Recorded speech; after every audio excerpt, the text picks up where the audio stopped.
Hi, my name is Dave. I'm an AmeriCorps service member doing a year of service through A26 Boston. Typically, I work out of a writer's room at the Boston Teachers Union School in Forest Hills with K through 8th graders. Today, I will be doing a lesson in conjunction with A26 National's campaign, #It's a Good Time to Write. This lesson has two components, and they are related. The first one is to create an actual physical book out of 2 sheets of paper. In creating that book, we will label the pages according to a narrative arc to help structure this lesson for younger students. As a small overview, for the first page, we will be looking at creating a setting and the 5 W's: who, what, where, when, and why.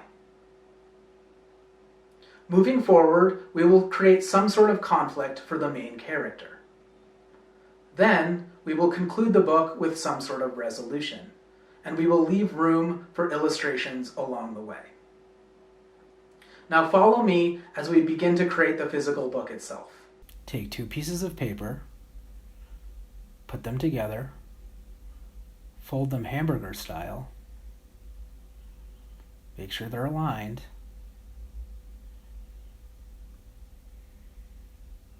take a stapler if you have it, or tape will do too, and staple or tape the spine together. This will create the actual book.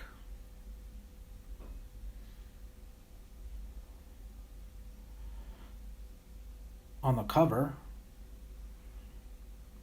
we can write the title of our book,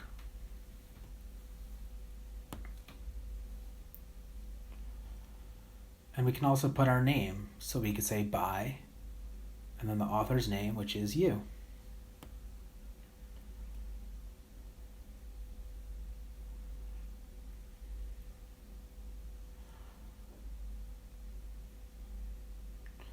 On that first open page on the left, we can have an illustration.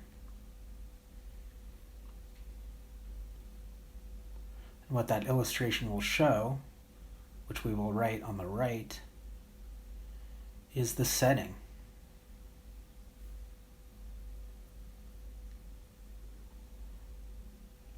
And you can think of that as setting the stage, or the 5 W's: who, what, where, when, and why.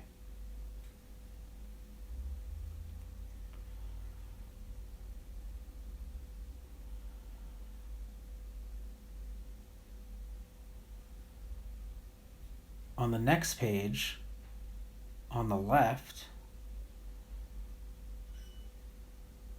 we'll have another illustration.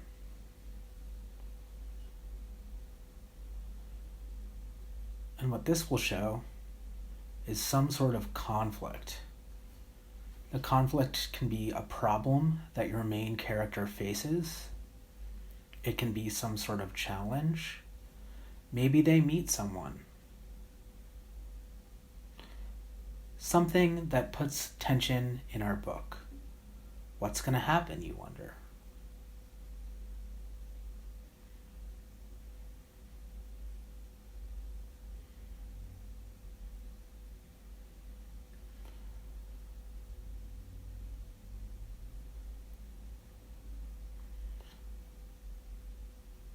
Now on the left, on the next page, we can have another illustration.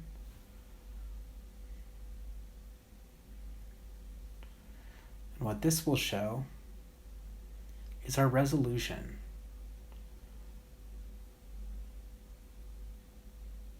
Maybe our main character realizes something. What happens to our main character after the conflict? Do they go to another place? Do they learn a lesson?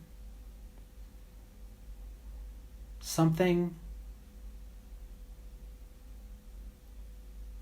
that makes clear why there was a conflict.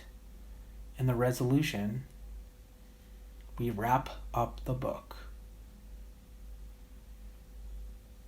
And on the last page on the back, feel free to include an About the Author page.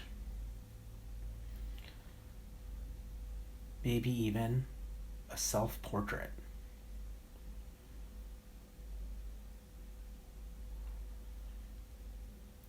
And if you're feeling very ambitious, maybe include some details about yourself. Tell the world who you are.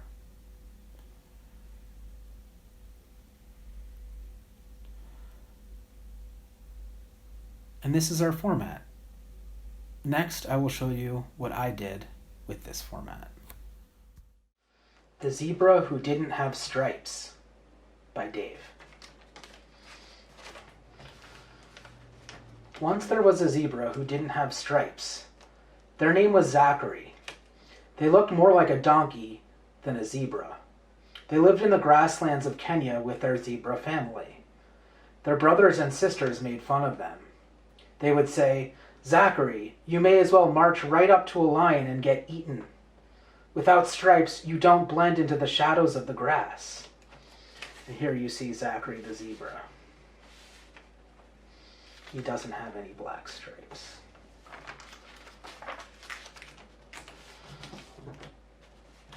Zachary felt like they didn't belong. They decided to leave the grasslands and find a new home in the mountains. They climbed higher and higher until they got to the snowy peak, and they found a nice cave to rest in. There was plenty of snow and veggies to eat. They blended in with the snow, so were not afraid of the vultures. There was only one problem. There were scary bats in the cave. And here you see Zachary climbing up the slope.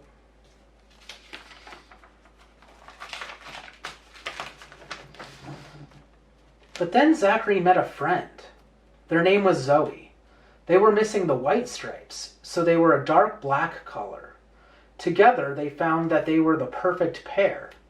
When they went outside to eat, Zachary would blend into the snow to startle off the vultures. And when they were inside the cave, with its dark walls, Zoe would protect them by blending in and startling off the bats. And there's Zoe, missing the white stripes. And that's my story. And on the back, I did a little portrait about the author and some details.